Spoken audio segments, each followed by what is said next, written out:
Hello, Joseph here again with another video. And today I'm going to talk to you about the recent albums that I found in the discount bins, either in the $5 or $1 bins at my local shop. The reason I'm doing this is I enjoy digging those bins in particular because I'm always looking for a bargain. And also, I've seen quite a few videos recently of people complaining about the high price of records, especially new records. And of course, I'm a jazz fan, so I go out and buy Tone Poets and the classic series from time to time. Yeah, it can be somewhat pricey, but there's a lot more to the world than just Blue Note records or whatever else you're interested in. If you dig deep enough into the bargain bins, there's a lot of great music to be appreciated at a real bargain. So first of all, I'm gonna get started with a jazz album by Charles Earland. Let me take it out of here. This is called Charles Earland. It's called In the Pocket. And yeah, it's got a cheesy cover on it, but look at that lineup. Houston Pearson, Malvin Sparks, and Idris Muhammad on drums. Outstanding. And it's on the Muse label.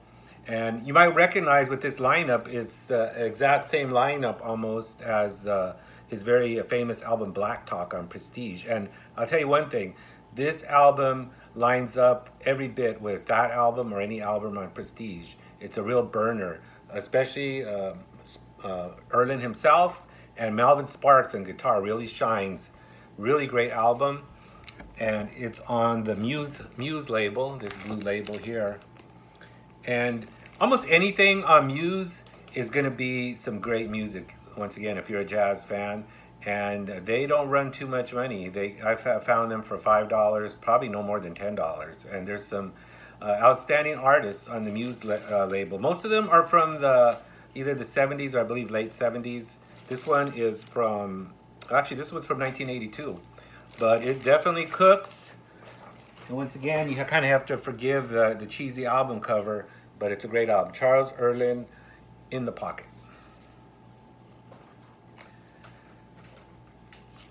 Next up, we're going to try and change types of music here. And this is an album by keyboard player George Duke. This one is called Feel, and it's on the MPS label. Yeah, MPS. And that's actually a European label. But this was recorded in the United States. And if you're not familiar with George Duke, he has quite a resume.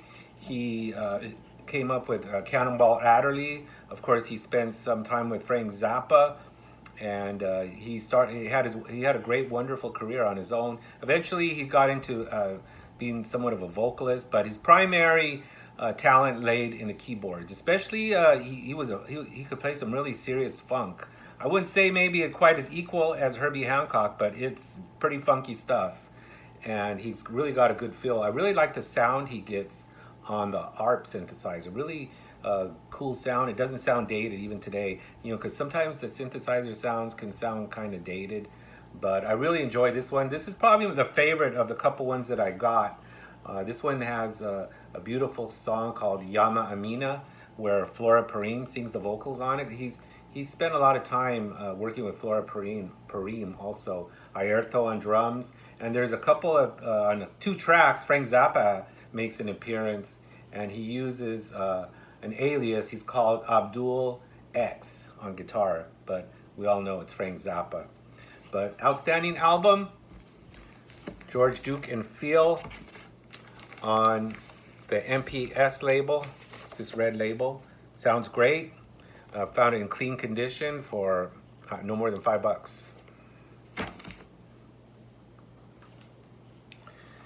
Here's another album by Duke. This one is called The Aura Will Prevail. This one also has quite a lineup. It's got George Duke, of course, Aerto on drums, and Dougal Leon Chancellor on drums also. Actually, Aerto's on percussion.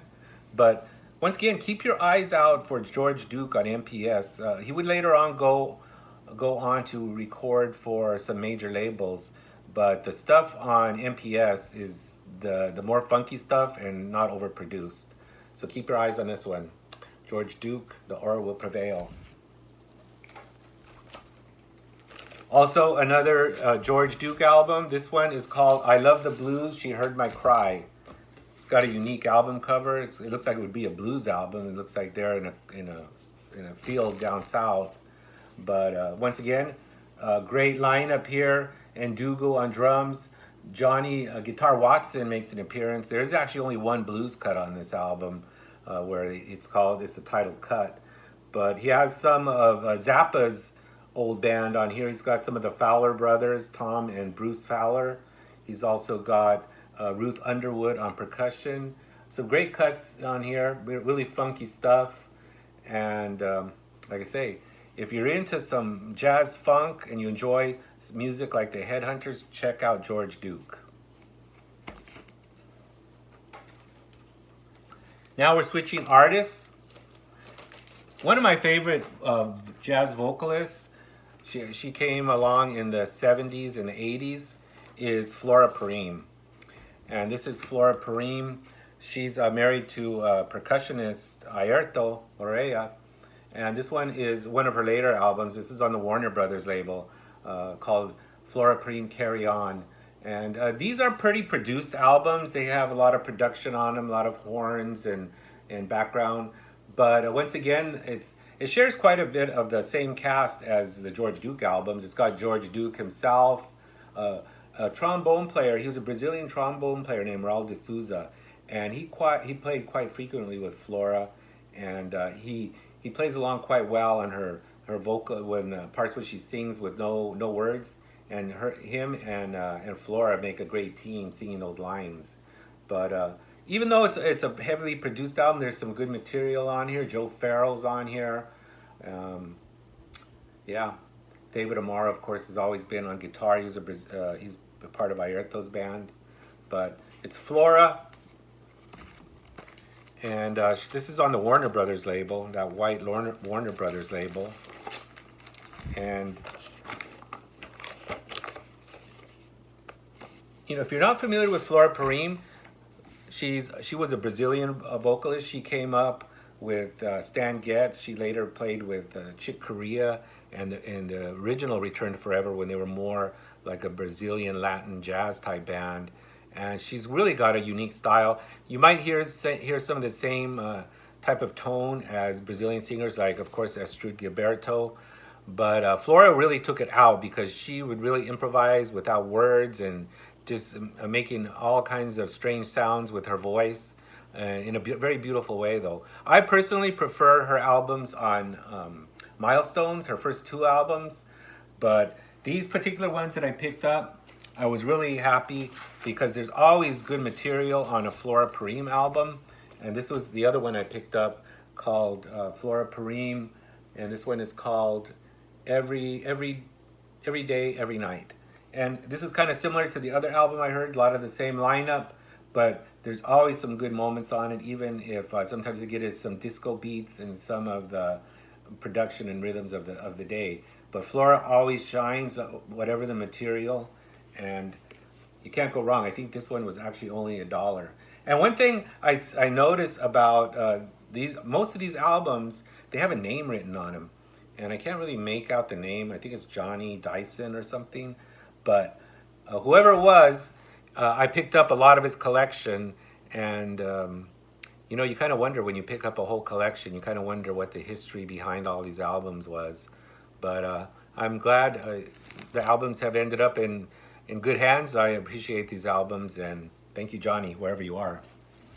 And last but not least, one more Flora album. This is perhaps the favorite of my bunch. This is the least commercial of all of them. This is Flora Purim live at Montreux, 500 Miles High. You might be familiar with that song if you know of Return to Forever with Chick Corea. And this one has really got a good live lineup. It's got Airto, of course, on percussion, Ron Carter on bass, and Milton Nascimento also makes an appearance. But really, really nice album. Of course, this one is a gatefold, and you can see Flora and the band playing there at Montreux. And I really enjoy this album because it's a lot more pure. This is really where Flora's talent really shines through. She sings a beautiful ballad to open up, O Cantador, and then she does some really funky songs, some Brazilian songs, and she sounds excellent in live in concert. I was able to hear Flora Nairto one time, probably at the time of the album of Open Your Eyes, You Can Fly. And she had a great band. I remember Hermeto Pascoal, the great Brazilian multi-instrumentalist, was on flute and keyboards. But check out Flora Purim if you've never heard of her. She was really popular in the day. She even won Jazz Vocalist several times for Downbeat magazine, and she's still alive. Her and Nairto are elderly now. They're retired, but check out the music if you like Brazilian music and especially jazz, funk, and definitely George Duke also. So that's all for now. It's Joseph out.